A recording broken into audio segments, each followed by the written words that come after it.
Welcome to the Health KPI podcast, formerly known as the Burnout Expert podcast.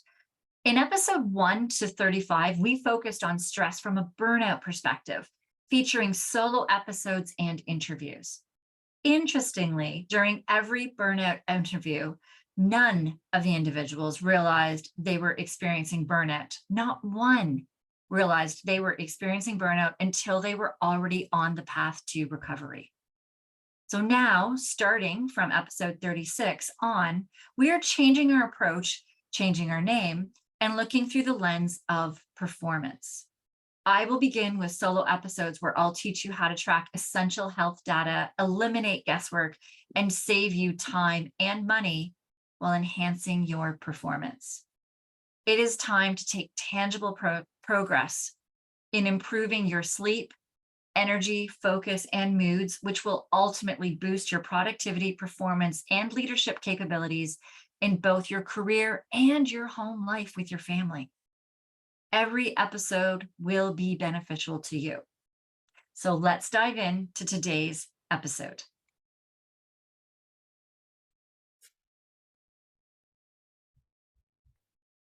All right, everybody, welcome to the Burnout Expert podcast. Today, I have with me Dr. Tonia Winchester. She is a naturopathic doctor that turned towards neuro-linguistic programming, NLP, as a master coach and a practitioner. She has over a decade of experience in the field, and Tonia knows how to, it's more than that. It was 2007 that you became a naturopath. So more than a decade in the field. Tonia knows how to transform people's lives using cutting edge brain-based techniques. Now, this is super cool, and we'll dive into this at the end once we really learn about Tonia's story and why she even added the NLP into her naturopathic practices. So with Tonia, she says goodbye to burnout, insomnia, stress, anxiety, pain, and fatigue. Tonia guides her clients through this really powerful breakthrough process that clears their past and helps them make sustainable, positive changes in their health and beyond. The results is a stronger connection to yourself, more self-love, which many of us don't give ourselves enough, even though we think that we are. A lot of self-worth and value, ultimately allowing her clients to create exceptional lives for themselves, their families, and their communities.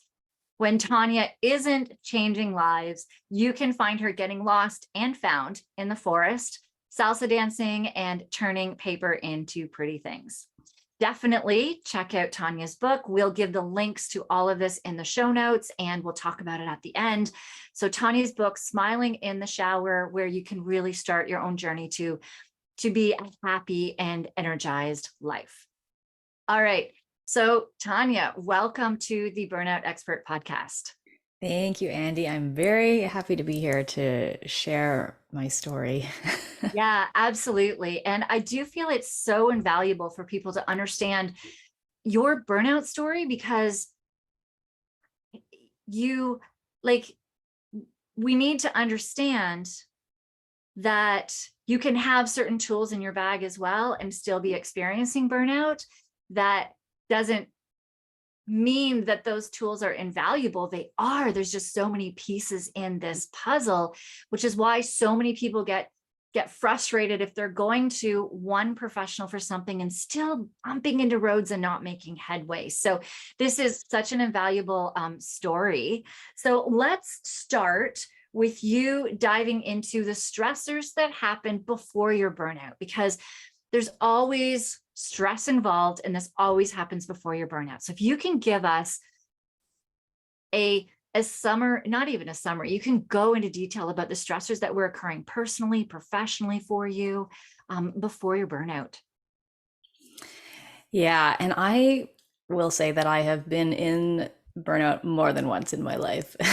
I will share the most recent story though, and leading up to it. So let's go back in time, maybe 7, 8 months before. I was deep in the burnout. So the first thing that happened was I got COVID. And interestingly, I put my book out into the world, and then 3 days later, I tested positive, and God, did that knock me down. I was so surprised. I take care of myself, and I think I do a good job taking care of myself, my immune system, and I was knocked down. And it was, there was one moment or one morning when I woke up and maybe 2 weeks after testing positive, and I just had this copious nosebleed and my back spasm, and my husband came into the bedroom to kiss me goodbye, and I was just like, I just can't. I just I felt like I was at this physical rock bottom. So anywho, I recover, and it takes a long time for what felt like my brain to come back online and my energy to come back online. So heading into the next several months that ended up being the stressors, I felt like I was already at a depleted place. My tanks just weren't getting refilled, even though I was back to good habits and taking care of myself in a way that normally would be good and adequate for me. Then my dad died. And then my grandpa died, and then my uncle died. Wow. And then my sister's father-in-law died, and I'm missing one. There was 5 family deaths within about 5 or 6 weeks. Like, it was, of course, the most significant being my dad's passing.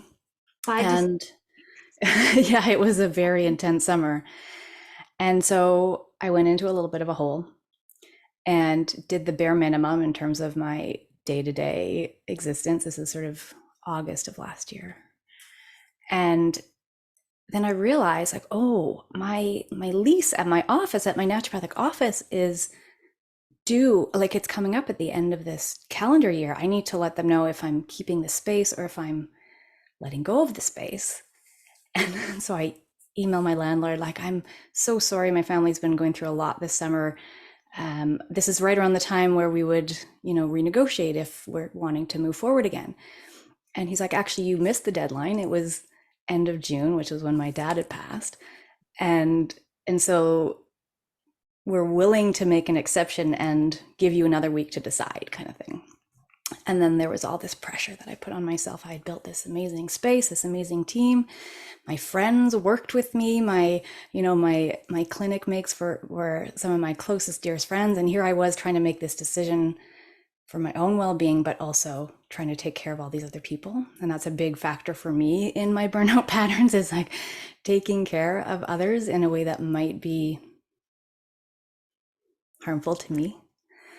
And I made a decision to let go of the office, and I let these 3 beautiful humans know. And you have good friends around you when they're like, wow, like, this is an amazing thing you're doing. How can we support you? So holy, that was an incredible moment with these people. So now it's September, and I've got 4 months to sort of wrap everything up. And I would say those were the factors leading up to it at this point. Yeah. So let's dive into this a little bit, because you said that COVID was the kind of the start of this, but you skimmed over that you just released a book. Yeah. So I'm understanding there's no stress in releasing a book, or that might have been a little stressful. Catch. Right? So this is the thing, is we often think of this one big thing. Yes. But there's always so much before. Yes. And so you were running a practice. Yes. You had people under you. Yes. And you were also writing a book on top of that. And I'm assuming that I believe this is your first book.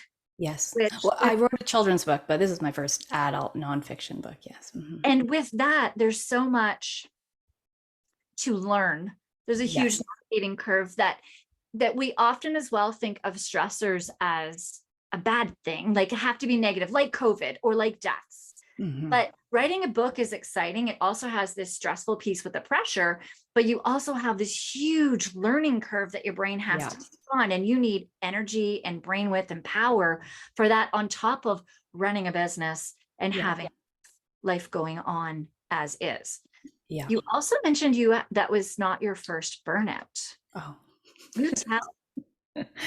Well, Yeah. as you're astutely making this observation about the writing of the book, I would say that the fall before, so I got COVID last Easter. The fall before that would be another period of burnout. And I remember, I was just thinking about this morning leading into our conversation. My husband was away for a couple months working. And I remember calling him, and this was right around the time I started writing the book. So 2 falls ago now. Uh, and I remember calling him just being like, I don't even have the energy to do art, which is often something I'll do at the end of the day just to help me kind of unwind and calm down my nervous system. And he's like, honey, why don't you just like put your feet up and watch a show? And I was like, I responded and I was like, I don't feel like doing laundry right now. And he's like, I did not say to go do laundry, because that's when I fold laundry, is when I watch TV. He's like, just go watch a show. I was like, is that an option? Like, so I would say that period of time. And of course, with him being away, like I'm managing the home on my own, the pets, we don't have kids. So thankfully, but just, there's lots of responsibilities to have a home and just one person, right? So, but that was when I was getting up every morning at 5:30 to write my book. And then I would go and I would see patients. And then when I wasn't seeing patients, I would see clients because I was trying to build my coaching practice. And so, yes, really, if we're being fair to this story, the prologue happened months before the COVID event, right? Yeah, go ahead. That was fall. And then you said April. So we're not even talking like 6 months later-ish is when COVID hit. It was, I would say, about 6 months. So the fall of 2021 was when I started writing the book. And that's when I was like, I don't even want to fold laundry right now. So what led up to you? So it wouldn't have just been, this with burnout, with working with your patients. It would, and it's so fascinating. I'm diving into this with you as like, you're now the client. So it wouldn't have been just your husband going away and having the house. Now that is definitely not easy, but the world wouldn't have come crashing down just as he left. There would have been something precipitating that. So what was like, if you go back 6 months, you go back a year, 2 years, like how long have you had your practice for? How long have you been, like, you also said building your coaching business. Was that with NLP? So yeah. So the whole biography is just on the table here. Let's see. So the leading up to the fall, when I started writing the book, frankly, there wasn't a lot going on except, and this had been going on for a long time in my practice, this heavy sense of dissatisfaction, which is what I haven't shared yet is what led me to looking for new tools, things like NLP. And the dissatisfaction, so again, like many roads to burnouts, many different, is it a busy to-do list? Is it lots of emotional challenges, lots of roads here, right? And not to say that I'm chronically burnt out. I don't want to give that impression, but there are phases where I'm saying yes to too much. And this dissatisfaction piece is, there was I'm going to say years where patients would come into my office and they're looking for a new lifestyle plan. They know that they don't want to go and just get medications to have whatever symptom they have, to make it go away. They want to actually change something about what they're doing to get a different health outcome. So they'd come into my office, we would do our initial interview. We would put together, they would agree on a plan that they would go forth and carry out. And then they would come back to me and they'd be like, I always make fun of this, but this is my memory of it. Eating my broccoli is hard. And I'd be like, what do you mean? What do you mean eating your broccoli is hard? Like, it's one of the easiest, most low reactive foods to consume. Like, what? And this is a metaphor. that people were just finding really challenging the things that they knew they needed to be doing to take care of themselves. They were just finding those things so hard because they weren't habits yet, right? They were uncomfortable things that they were trying to implement in their life. So they were hard. And they would come back to me having not done the plan. And so then they haven't got the result because they haven't, taken action. And this was heavy on my heart for a long time. Like, all I want to do is help people have a better life, and these people aren't able to do it. And I was just like, what is going on? And thankfully, I have the type of mind that gets curious about these types of things. And I'm like, well, what is it that's like, how do I work with that moment in human psychology where they wake up that day and say, yes, today's the day I want to take care of myself. And then the next day, yes, today's the day I want to take care of myself. And so that dissatisfaction, which was heavy in terms of my energy, it was an energy drain, I'm going to assert, led me to look for options. How can I work with that decision-making place in the unconscious mind or the conscious mind where it's like, yes, today is the day. And so to lead up to that. And so then the book is like, in my mind, the solution out of this. Like, I'm going to offer this book to people so that they can like see, how easy it can be to kind of change their mindset. So the book is a culmination of this pain in my practice where like people just need to wake up and be okay eating their broccoli and have that be easy. Right? Yeah. And this leads to like, so I've done this a few podcasts ago, and it's fascinating that you're saying this because I have struggled actually through with what I do, because what I do is work on the habits. Yeah. And I'm not a practitioner. I do, I know many different practitioners. I know I was speaking about you before that I do refer out to naturopaths quite often.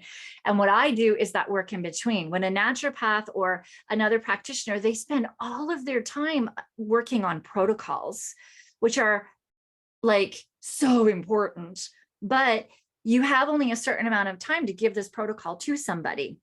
And so what I've learned that my role and my specialty is as well, and you've kind of transitioned into doing it in your way as well, which I love that there's so many different ways of doing this, is I will, through helping people, I'll actually get them to where they're actually mentally ready to go to a practitioner, because quite often they want the changes, but they're not understanding what the testing is going to be or why they even should do testing and why you'd even give them supplements.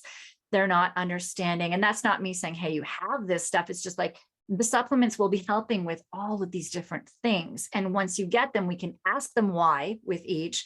But then once they have these supplements, they have these protocols, or they supposed to change their eating or go gluten-free or dairy-free or change things, like how? And that's overwhelming too. And as a practitioner, that's like, and this is where I've been speaking recently with, it was another podcast episode I was on where we said that we all are in this almost like little container or a little bubble. And we need to be outside of these bubbles to see where everybody could be helping us to make this a whole superpower to be what we can be doing. So I have gone through so many imposter syndromes in my mind with where I'm like, but I'm not a practitioner. I'm not a naturopath. I can't do these tests. I'm like, but the thing is that I know so many people that I suggest to go to a naturopath that don't go unless I walk them through the steps of understanding what they'll do, how they'll help, where they'll get there. And then also doing the things in between that helps the naturopath. So yeah, I can absolutely see how that is such a frustration for a practitioner, that you have all of this knowledge and there's this one step that's missing, which is that habit forming. And as we know with habits too, it's never a straight line. Like, I want to do this, here it is. I'm going to think about it. I'm going to tell people about it. I'm going to maybe try it out. It doesn't work. Need to adapt. I forget about it. It's this whole thing. And that's with every piece of that habit making. So you have all this knowledge and you want to be giving it to all these people. And it's so frustrating for you to not have the tools to implement them. So what did you do from there? So this is even before your burnout, you started searching for these tools. So you're running this practice, struggling with dissatisfaction. And then yeah. And so then in I had a couple false starts. There was a couple tools that I was like, could this be the thing? And it ended up not being the thing. Right. I kept looking, and then And then my friend, so then the fall of 2020, yes, a colleague, and naturopathic colleague was like, I just signed up for this NLP course. And I was like, NLP? Isn't that the thing that helps people become really good marketers? I was like, sign me up. And I did not know going into that program, that practitioner program, that it was a potent and powerful transformative healing tool. So And why yeah. NLP, why did it become the one for you over these others? Yeah. One example of one of the others was something that is kind of cool. It's reading the Akashic records and helping people identify who they are at a soul level. Well, if you know who you are at a soul level and you know what your sort of soul purpose is, shouldn't you just like be great in this lifetime? And what I found with that modality was the knowledge isn't enough for people, right? And it's the same thing. Go eat your broccoli. The information isn't enough. There needs to be an internal transformation, and that's what NLP, neuro linguistic programming, offered me as a practitioner, is this ability to help people change how their unconscious minds are wired so that they actually are primed to take care of themselves. And I've been through the process that I take my clients through 3 times as a client, which is one of my key burnout strategies, is going through this breakthrough process. And I can attest to its value. But there's this amazing thing that happens when we use these techniques out of NLP to remove the pain from the past so that new positive habits are sort of the natural consequence. They just evolve and come out of us really easily and really naturally. So in January of 2021 is when I started studying NLP, and then and really falling deeply in love with it, wanting that to be sort of the main way I help people.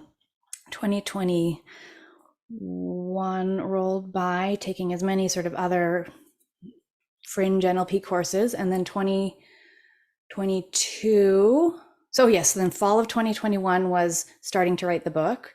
Really this marriage between naturopathic medicine and excuse me, NLP, and how these tools together, the philosophies of naturopathic medicine and the tools of NLP, can help these habits that you're talking about. It is all about habits, become really easy, really effortless. Then the book comes out in Easter. Then I get the COVID. Then all the deaths. So now we're in the summer of 2022, heading into the fall, making that big decision to let go of the office. Worried about letting these lovely people down, them being amazing, and then the fall leading up to the end of this past year was the transition, and the amount of tasks that I had to do to wrap up that aspect of my business and my life was tremendous. So now this would be sort of like the big burnout, I would say, the from, let's say, October to the end of the year. Excuse me, just one second here. And I would get into my car and just sob. My car crying phase. I would just sob. And then so I would I'd be at the office trying to do all of the things that need to happen for this thing to get wrapped up, trying to manage people's emotions of them being like, you're abandoning me. And I'm just like, oh gosh, really? Am I though? Like, I'd get in the car. I would just sob. I would get to my dance partner's house for dance practice. He'd be like, good day. I'd be like, great day. Awesome. Yeah. And then I'd get back in the car and I would just sob, and I would get home and my husband would be on the couch and I would just like lie and hug him and just sob, sob into his shoulders. And there was a lot of grief that was happening at this major phase of burnout. And I would say, grief of letting go of this thing that I'd built, grief of facing the first Christmas without my dad, and just the amount of things that had to be checked off the list. And I think one of my habits historically when it comes to sort of that tendency into burnout is, if I'm not doing enough, I'm not enough. Mm-hmm. So that's something I have to really kind of become conscious of and keep in check. Let's say that again. If I'm not doing enough, I'm not enough. It's a faulty belief system, but that is often huge. There's a draw for me there. Yeah. And how many people, the thing is most of the people that get into burnout, are the people that are super busy, tons on their plate, going after goals, trying to achieve things, setting crazy goals for themselves, adding so much on their plate. And the thing is that if life was all rosy, right? Yeah. If life was all rosy and you had this practice that was going well, and you took a course that was not deep and diving into your past and all of these other things that like NLP will be digging into those things as well, and you didn't have like all of these deaths or COVID or all of these things, you probably could have done the business, adding NLP to that, switching to coaching, and wrote a book. But that's not how life happens. Yeah. Right? Like, as we've just like, there was dissatisfaction in this job. You were having struggles with a career that you thought was going to be like your full on all the time career, and one that you still completely believe in because it has so many amazing, like, naturopathic, like, honestly has been a huge piece of the puzzle for anybody that I work with in burnout, like to get out of burnout. It's a huge piece. But the thing is that, as you're saying, they need to understand how to implement it. And then all life throws all of these other things. And there's one other thing you said I want to dive into is with NLP, it removes pain from the past. Now, when I had one of my coaches, just this is a business coach, he's like, oh, everybody has childhood trauma. I'm like, no way. I'm like, my childhood was fine. I was middle class, lived in, like, money wasn't a stressor in our life, had dinner at 5 o'clock every night. Like, it was the four of us. And I thought it was great. And as I started later on uncovering things, I realized I had actually just blocked some things out from my childhood. And I started realizing that, like, even myself, as good as a parent as I'm trying to be, I'm still going to make mistakes with my kids. So I've already got them set up with a therapist just in case I do screw up, or when I do screw up, that somebody can help them. Everybody's always trying their best, but we still do have traumas. Yeah. So can you expand on this? Like, what types of pains from the past? Yeah. So, excuse me. Mucusy today. Well, this is part of it, I guess. That's where I'm at. Type of pains, yes. So when we're young, when we're from birth to, say, about 6, 7 years old, when things occur in our lives, we don't have the neurological capabilities. We don't have the brain development at that point in time to really fully integrate and heal from those painful things. So the unconscious mind just stores them and keeps them. And it's almost like there's this filing cabinet. And every time something happens that makes us angry, we don't know what to do with it. We don't have any way to manage that anger. So we just put that anger file in our filing cabinet. And then if we are watching our environment and, say, mom and dad are fighting all the time, we don't know how to manage that fear or that confusion. So it just goes into this filing cabinet. And we take on, we are in this phase of life where we just absorb everything that's going on around us. Psychologically and neurologically, we're just these sponges. And so, mom's anger, dad's aggression, whatever it is, I'm just spouting stuff off here, goes into this filing cabinet. So it's like other people almost are opening the drawers to our filing cabinet and putting in their stuff, their issues, their pain from their childhood, their value systems, their belief systems. Society's doing this. And so we get all this stuff in our filing cabinet, and that sort of sets up how we see and how we react to the world from then on. And after about age 7, 8, we start to be able to discern, actually, I don't want that in my filing cabinet. But by then it's too late. The system has been established. So then we go through life and we, if we hear a certain tone of voice, it is going to trigger us back into our own sort of fear response. We hear a certain word, it's going to remind us of that time where we thought mom didn't love us. If we see a certain, body movement or something, it's going to trigger us back into, and this is not happening consciously. This is very deeply under the surface of our conscious mind. So it triggers us back into the memory of, when dad hit mom or whatever it was, right? And even if we look back at our childhood thinking like it was fine, like there were most likely times where you as a little one didn't feel like you were getting the love that you wanted in the way that you wanted. And that in itself can be considered a trauma. It's in the filing cabinet. So what NLP does, to answer your question, Oh, good. is offers us this really unique opportunity to use something called timeline therapy. We go back in time in our timeline and we get to change how we remember these events. The facts of the story stay the same. Somebody did this, they said this, they behaved this way. The facts are locked in time, but what we can change is our interpretation of those events. So we can actually swap the emotional charge connected to those stories for what we call learnings, which are things that will improve us in the future.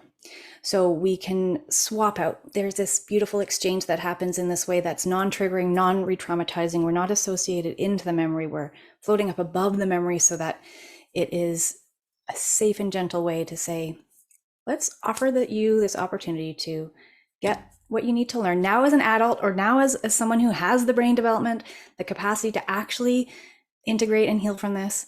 What do you need to learn to let go of this emotion? And like I said, I've been through this process 3 times. It's one of my personal development and healing tools. Seeing clients, I am still blown away that they'll be like, oh, the emotion's gone. Like it still feels so magically, or it still feels so magical when I ask them, so where's the emotion now? And they're like, what emotion? Like it's gone.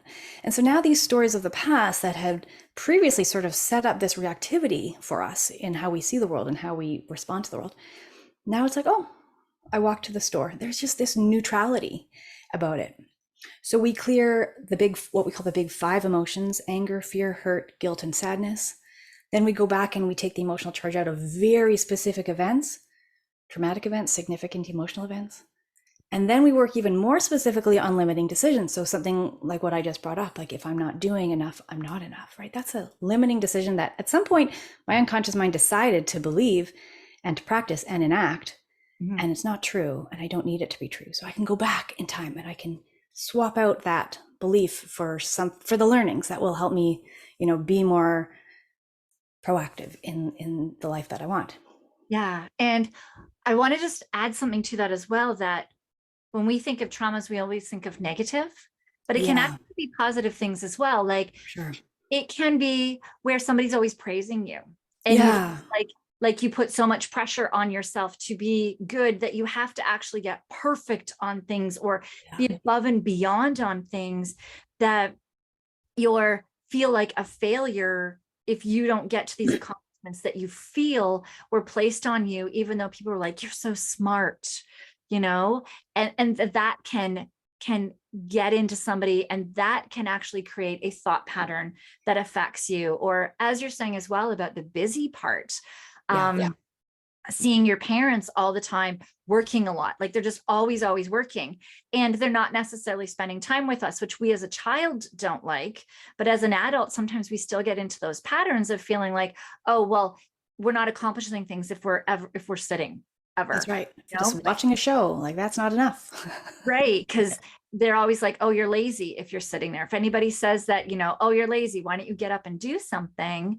And that person like is never ever sits or never takes their time. Or you see somebody that is constantly working in your childhood, you just feel that that's how it should be all of the time. Right. And we set these goals, and that gets us into this wheel and this trap as well. So we don't always have to think of the negative. It's so true. Positive too. Yeah. As kids, as those, that sort of 0 to 6, 7 window, we will prioritize attachment to our caregivers above anything else. So what that means for us is that we will adapt our behaviors, unconsciously, of course, to make sure that we get the love from them. So whatever behavior we have practiced, that then we get that response of this, oh, now mom's hugging me and holding me, or now I'm getting the smile from dad, or whatever it is, we will keep those practices as habits into our adult life. Yeah. And the pressures that we can put ourselves as adults as well. And until we have worked through those. I know I've worked through some, not through NLP, but something that sounds very similar. Yeah. And I know something that happened a couple of years ago that I was so affected by, but it's because I was still having patterns of a child where I felt I didn't have a voice, where as a child with, I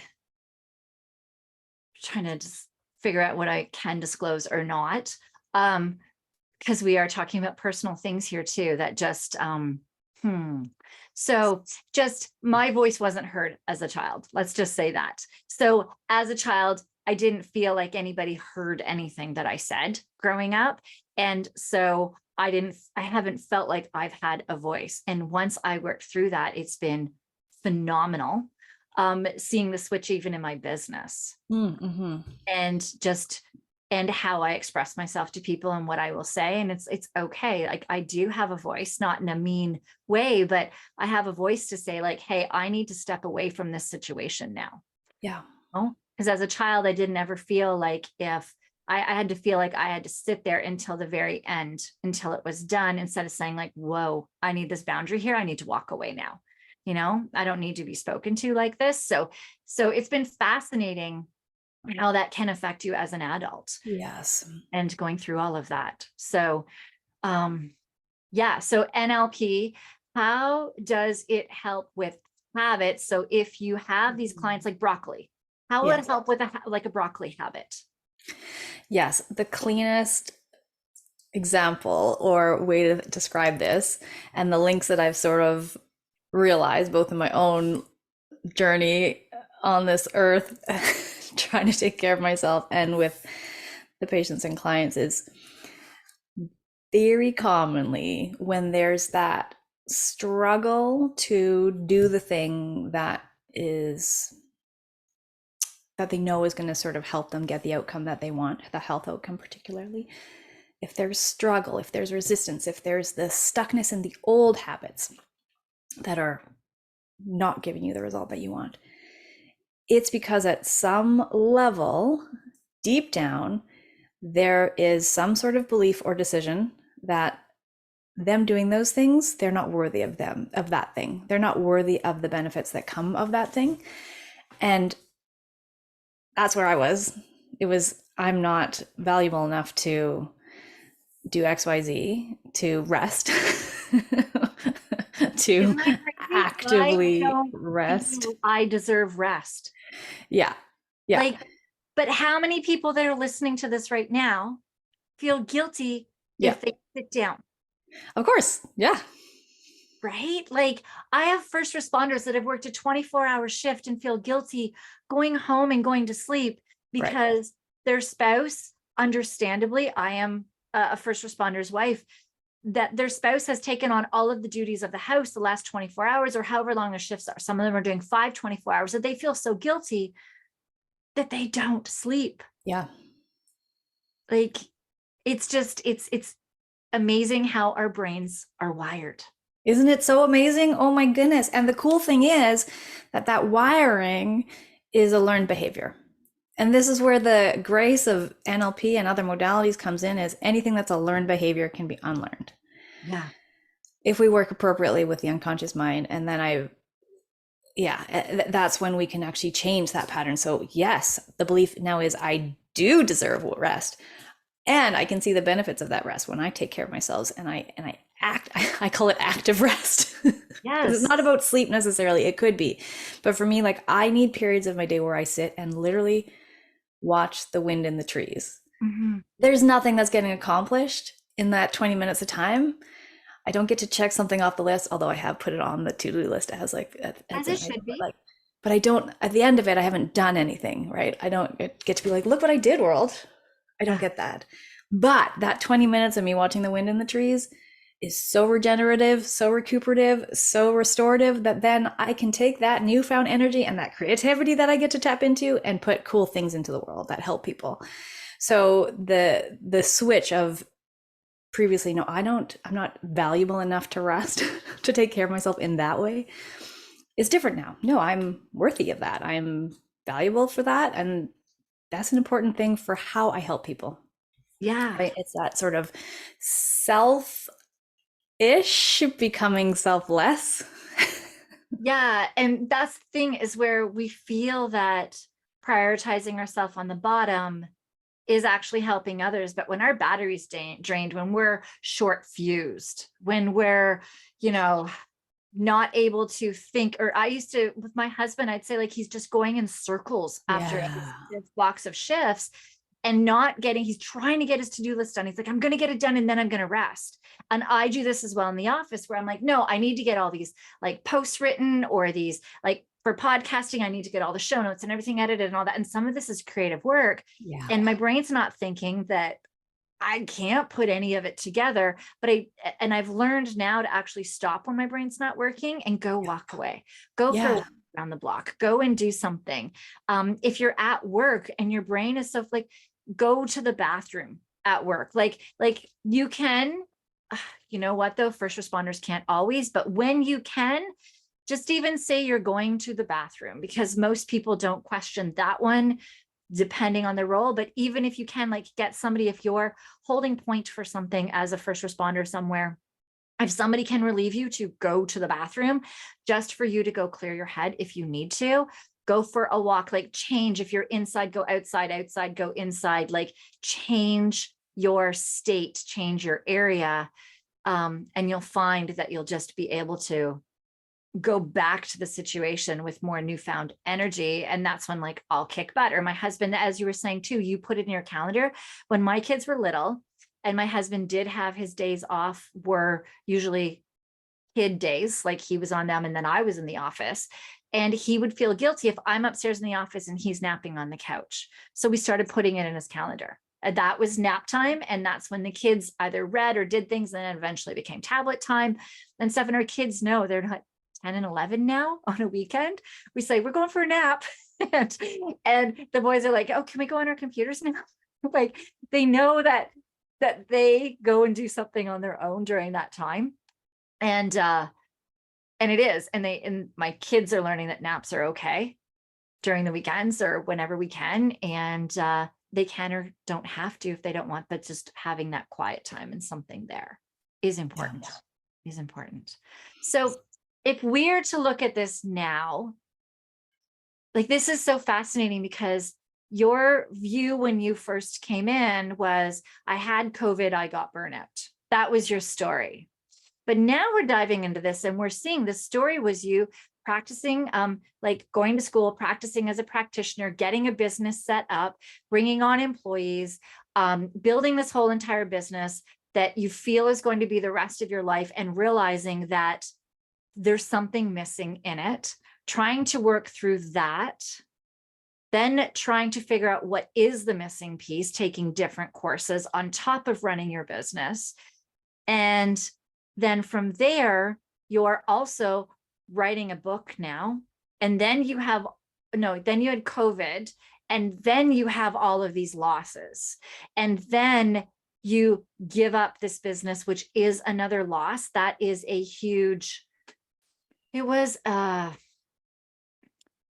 future that did not come to fruition for you, that you're changing. And you're making that conscious decision, but it's still, we have these things, fear of failure or ego and pride always kick their way in these things too, that we have to work through to get out the other side.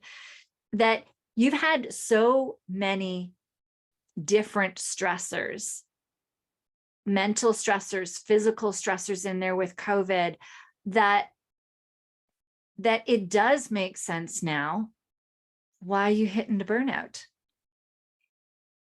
Yeah, yeah, the and going back through those 5 or 6 years that this story takes place over, I wasn't burnt out every single day of those 5 or 6 years, right? There's certainly this November, December was the crux of the intensity. The car crying phase was for sure the intensity, but it was a culmination of so many things over the years that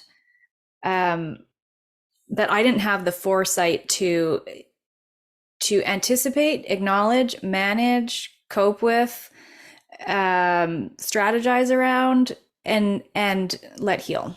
Right. And hindsight's 2020. Foresight Exactly. is what?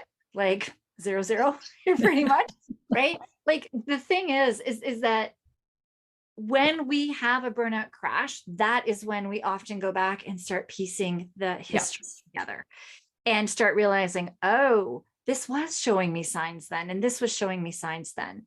Yeah. And the thing for anybody learning from this is to take that and know, okay, these are my early signs of burnout. Sure. Mm-hmm. So my earlier signs is that my sleep might start getting off. I might start Yes. falling asleep. I might start waking with less energy, or I might start being a little moodier. Like Yeah. my gut might start be getting off. These are your early signs that Definitely. once you get yourself out of burnout, now you know those signs Yeah. that you can put that story together sooner Yeah. than you did the last time. Yeah. So we didn't really dive into your recovery. We covered a lot though, which I think has been so amazing for our audience to hear. Are there pieces of your recovery that you feel that we should talk about before we do sign off?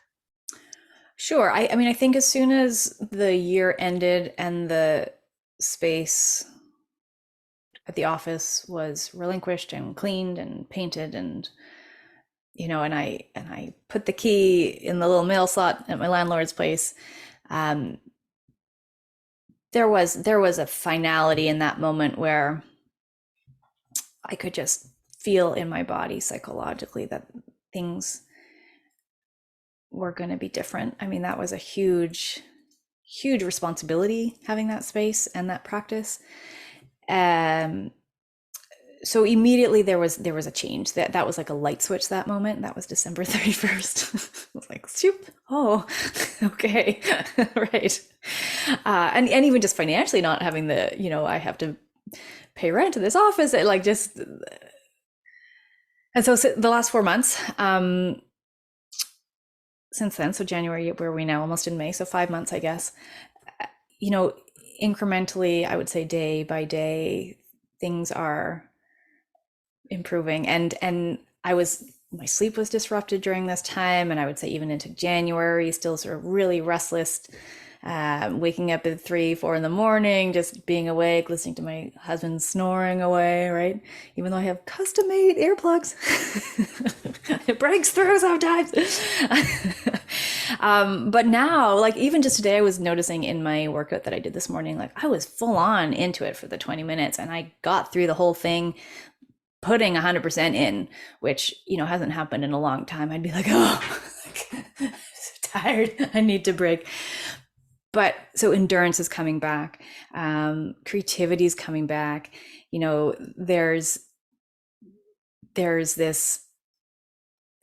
There's something interesting, I would say, in the last 6 weeks that's happened is this desire for the first time, not an obligation, but a desire to take those moments of active rest that I was talking about. Amazing. Where it's like, yeah, I want to lay for 20 minutes with my legs up the wall, doing absolutely nothing. And I look forward to those times now, where before it was like literally something on my to-do list. Like today I'm going to do this because I know it's going to be good for me.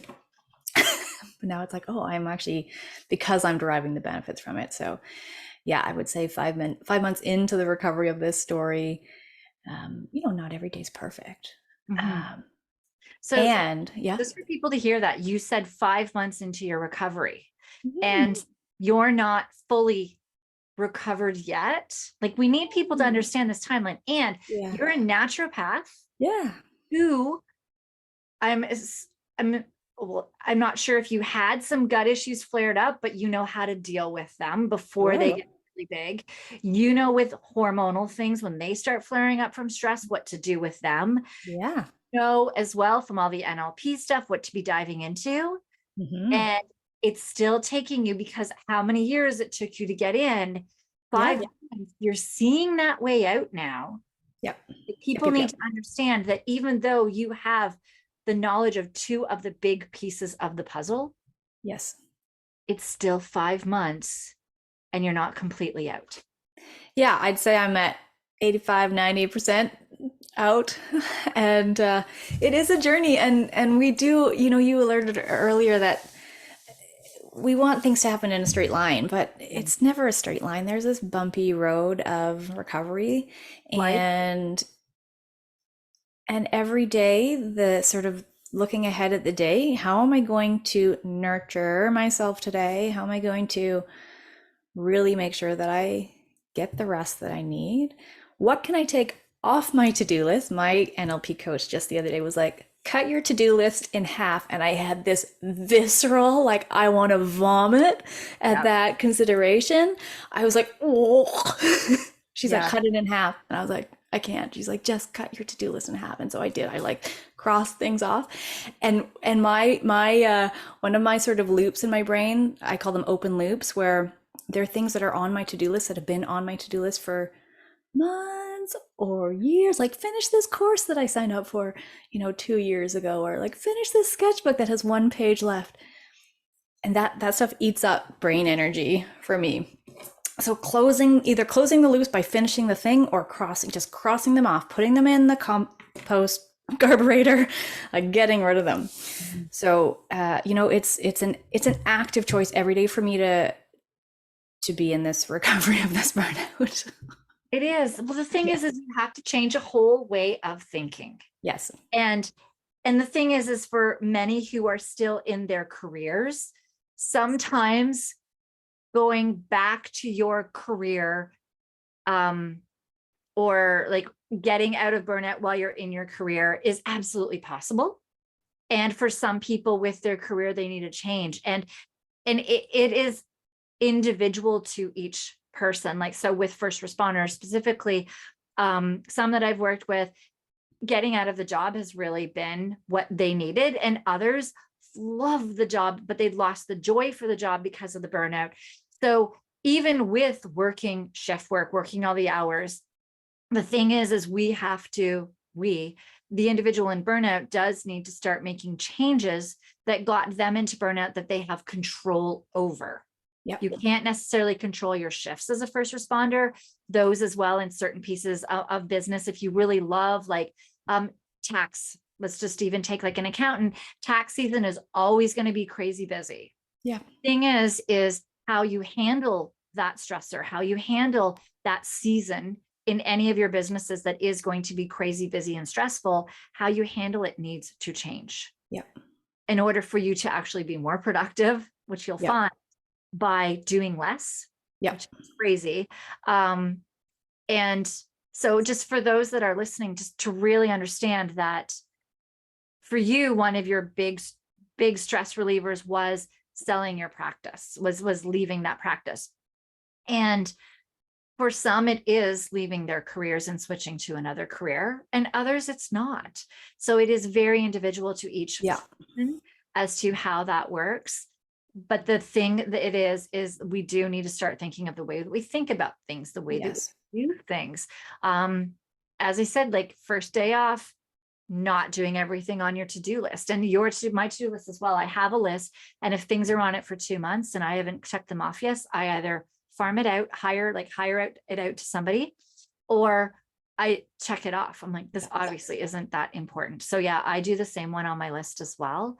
It's hugely, hugely important. And when I switched from homeschooling one of my children by necessity, I had to bring my business down to part-time, and I had to figure out, what am I going to cut out of this business? And it was crazy because I cut out the things that were busy work. Yeah. They weren't even bringing in clients or helping my clients and training my clients. It was all busy work. And I took more than half of that hours out, and I still have the same business, which is crazy that I was able to do that. So there's always a way to do it. And I know I keep using first responders, but that's where we think of so much of their life, or working in the public sector. So much of that is dictated, or being in a business, an employee for somebody in a business. So much is dictated of you, but there still is more than you may realize that you have control over. Yeah.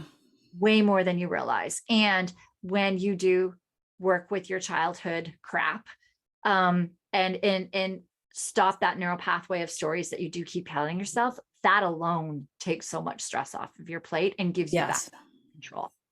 Yeah, absolutely. And getting back in, that control word, obviously we can't control everything in life, but what we can be in charge of is the thoughts that we have, the feelings that we have. These are changeable. And even if there's habits to a certain tendency, we can change those habits. We can relearn other ways of responding and seeing the world. It's like getting back in the driver's seat of your own life, where you have more resourcefulness, more choice, more availability for having a different response.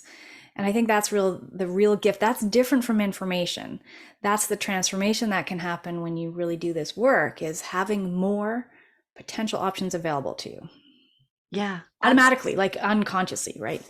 Absolutely. Instead of somebody says something to you and you instantly think that it's you and they're blaming you and they're on you, it's usually crap that's going on with them as well. So like, yeah, all of these things like that can also change.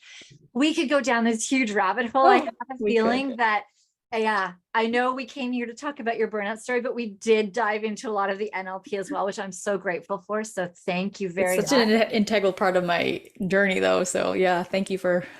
Absolutely. And I think it's a very big piece that people do need to understand and how it works and all that as well. I do want to dive as well into, which we can't right now, into the naturopathic side too, of the hormones and the gut and sleep and how that all plays that part as well. But that will be a whole other Another time episode. So before we go, two things. First one, we will put in the show notes how people can find you, but let's just verbally tell people as well. How can they find you? The easiest ways to find you? Can I make one point about the timing piece, about the 5 months that you mentioned earlier? Absolutely. So one of the guiding principles, I'll say, in naturopathic medicine is that for every year you've had a symptom, once the proper things are in place for that thing to heal, that's the number of years is the number of months it's going to take. So if you've had, because if you've had like gut issues for 10 years, once the proper healing factors are in place, you're looking at 10 months for resolution. That's fascinating. And that makes sense for me as well, because I was almost 30 years in my burnout between my first crash and, not 30, was it 30? Yeah, I was 20 when my first one started and I was 39 when my son was born. So 20 years. Yeah, that makes complete sense too, because it took me forever to get out and it was horrible, frustrating, because you're like, I want this now. So that's fascinating. So we could have actually dove back about 6 years for you at least. Yeah, and I think that's right, because I remember it was the fall of 2018. I took a cruise and I remember talking to my friend on that cruise being like, practice sucks. Like it's so dissatisfying. And so that's 5 years. Yeah. Right. This is eye-opening. That's so fascinating. All right. So where can people find you the easiest? Yes. And also I have all your links. We'll put those in the show notes for sure. Perfect. Thank you. Yes. It's Tonia, Toni, Winchester.com is the simplest place. Yeah. Toni? Yes. I'm the same. Right. Yeah. And so it's not with a Y. So we'll put that in the show notes. So you can definitely get the spelling right as well. Then with that, from all of your experience, you can use anything. You can use your naturopathic NLP experience, your burnout experience, personal, professional. What is one piece of advice you would give somebody that is feeling like they are in burnout and doesn't know where to start?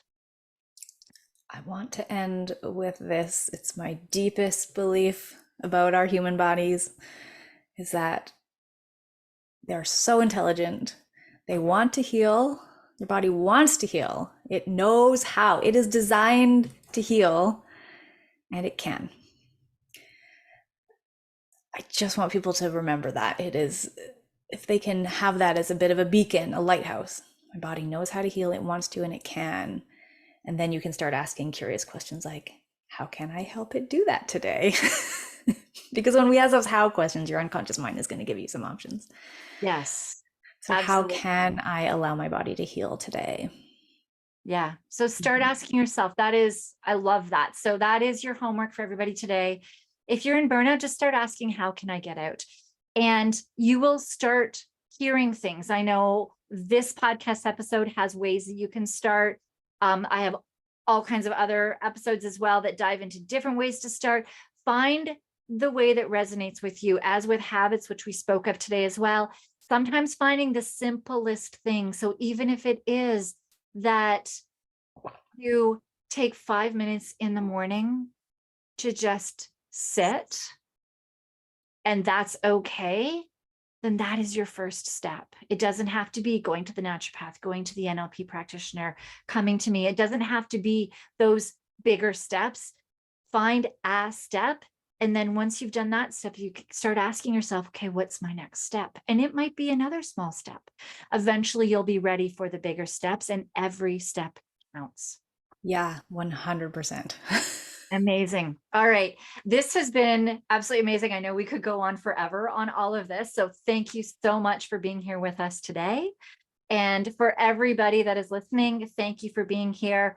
My links as well are in the show notes. You can join my mailing list. I have my burnoutexpert.ca. I'm in Canada. That's the CA. So burnoutexpert.ca is where you can find all of our podcast episodes, how to get on our mailing list. If you have any questions, reach out to me. I am more than willing to answer them for you. Thank you very much, and we will see you in the next episode.